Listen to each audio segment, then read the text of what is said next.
sont mes gringos. FGS. OP. Yo, salut mes humains, c'est OP, j'espère que vous allez bien, bienvenue sur ma chaîne YouTube. Oh, j'ai dormi comme un bébé, frérot.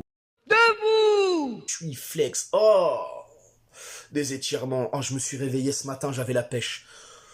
Soirée nickel. Bon, je vais pas te faire un dessin, tu comprends, hein. En tout cas, ça sent bon pour mercredi.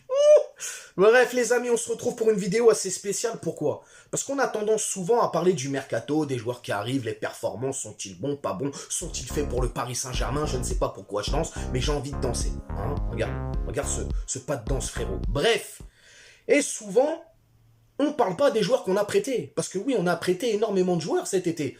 Et potentiellement, ils appartiennent encore au Paris Saint-Germain. Et ils vont revenir cet été-là qui va arriver. Hein, alors cet été, ne vous inquiétez pas, hein, ça va être encore le feuilleton Mbappé. Ça, je le vois gros comme une maison. Le coach, le machin. Télé-réalité, les gars. Incroyable. Plus les joueurs prêtés qu'on va difficilement pouvoir s'en débarrasser à cause des gros salaires, tout ça. Bref, ce sont encore des joueurs du Paris Saint-Germain. Et j'avais envie de parler de ça avec vous, avec ma communauté. Pour moi, je me suis dit, tiens, c'est un sujet plutôt intéressant. Que deviennent-ils? Avant toute chose, on s'abonne à la chaîne si ce n'est toujours pas fait. La petite clochette à côté, on clique dessus pour les notifications, le référencement et on est carré. Alors là, les gars, on va parler d'abord des 3 jeunes et ensuite on parlera des joueurs plus aguerris, si je puis dire. Colin Dagba, le premier. Alors lui, il est resté en France, prêté au RC Strasbourg. Eh ben c'est compliqué, hein, le petit Dagba. Hein. Alors, on le sait, au Paris Saint-Germain, remplaçant... Pour moi, il a souvent fait son job, même si des fois il a pu se rater et tout, mais bon, c'est la jeunesse, frérot, hein, tu connais. 9 petits matchs en 7 mois avec Strasbourg, je crois qu'il était titulaire sur le dernier match, donc le ratio n'est pas fameux. Hein. Lui, je pense qu'on va le récupérer, à mon avis, on ne devrait pas avoir, en cas de vente, hein, je dis bien en cas de vente, si le PSG veut se débarrasser de lui, je pense que ça devrait plutôt être facile en tout cas. Ensuite, nous allons parler de Eric Dinaebimbe, qui est prêté à Francfort en Bundesliga. Alors lui, c'est plutôt pas mal. Lui, par contre, il a démarré en trombe. 18 matchs, 2 buts, mais grosse blessure. Blessure à la cheville. C'est compliqué, les gars. C'est très compliqué. Lui aussi, pareil, hein, je pense qu'il n'y aura pas de difficulté pour le vendre. Si Paris veut s'en débarrasser, à mon avis... Même lui, à mon avis, dans sa tête, il voit que ça doit être bouché au Paris Saint-Germain.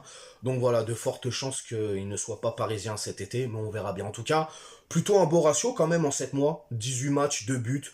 Moi, je trouve ça correct. Bref, l'autre, le troisième, celui que forcément, il y en a peut-être certains même d'entre vous qui avaient oublié, c'est Edouard Michu. Eh oui, Michu qui joue à Sunderland en Championship. C'est la D2 anglaise. C'est plutôt pas mal, hein, ça joue bien.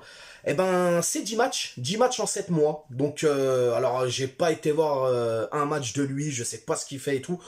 De ce que j'ai entendu, sur les derniers matchs-là, il commence à prendre ses repères. Il commence à prendre ses marques et il commence à se fondre dans le collectif de Sunderland. Donc, pourquoi pas? Lui aussi, à mon avis, hein, sans grande difficulté, ça va être vendu si Paris veut s'en débarrasser. Bref, là, nous allons rentrer dans les joueurs aguerris. Et je peux vous dire que y a de quoi faire, hein, les gars. Le premier, c'est notre Sénégalais, Abdou Diallo. Oui, qui est au RB Leipzig, qui lui aussi est en Bundesliga, qui avait plutôt bien démarré, hein, 11 matchs, 1 but. Grosse blessure au genou, les gars. Donc là, son genou, il est capoute. Je crois que c'est une blessure qu'il a déjà eue au BVB, si je dis pas de bêtises. Une blessure qu'il avait eue à Dortmund. Bref, malheureusement, voilà. Le mec, il commence en trombe. Il était plutôt même... Il jouait, hein, même en moment, je crois, il était un peu titulaire. Hein.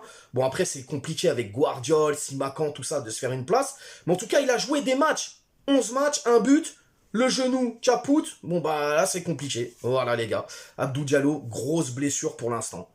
Kurzawa, le Kurz, le chef des mercenaires parisiens. Lui, il a Fulham. Alors, lui aussi, c'est une énigme. 5 matchs, 1 but. Bon, son but, je crois, c'était en FA Cup, si je dis pas... Ouais, c'est ça, FA Cup. C'est Hull City, je crois, un truc comme ça. Bref, il marque un but, 5 matchs, ratio de Hara, on va pas se mentir, hein, compliqué. Ouais, c'est nul. C'est pas bien. Ah, Kurz. Lui aussi, c'est le salaire hein, qui bloque.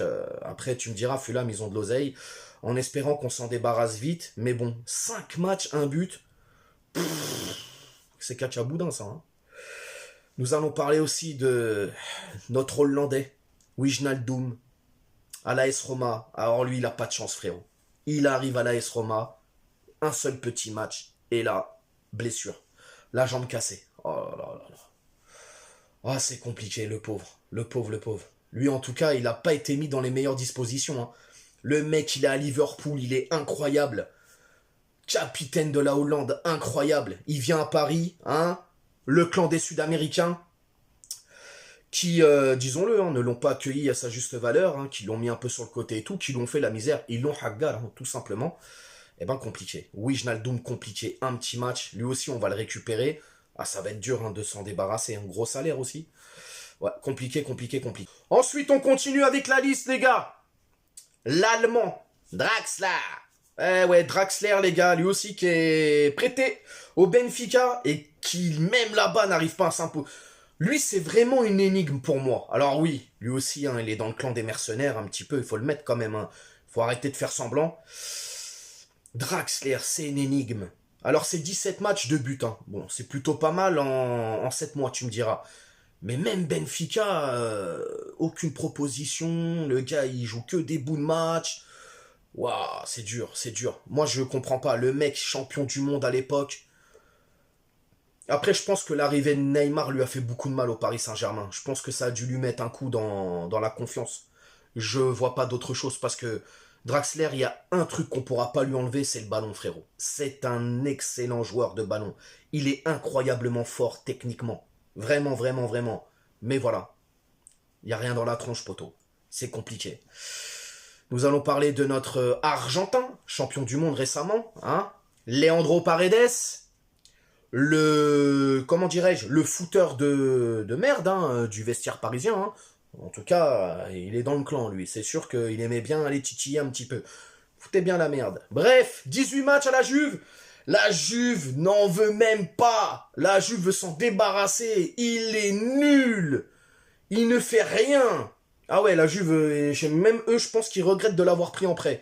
Lui aussi, on va se le coltiner encore cet été. Compliqué, les gars. Compliqué. Paredes. Moi, je peux plus le piffrer, je peux plus le voir. Après, bon, j'espère qu'on arrivera à le vendre. Mais voilà.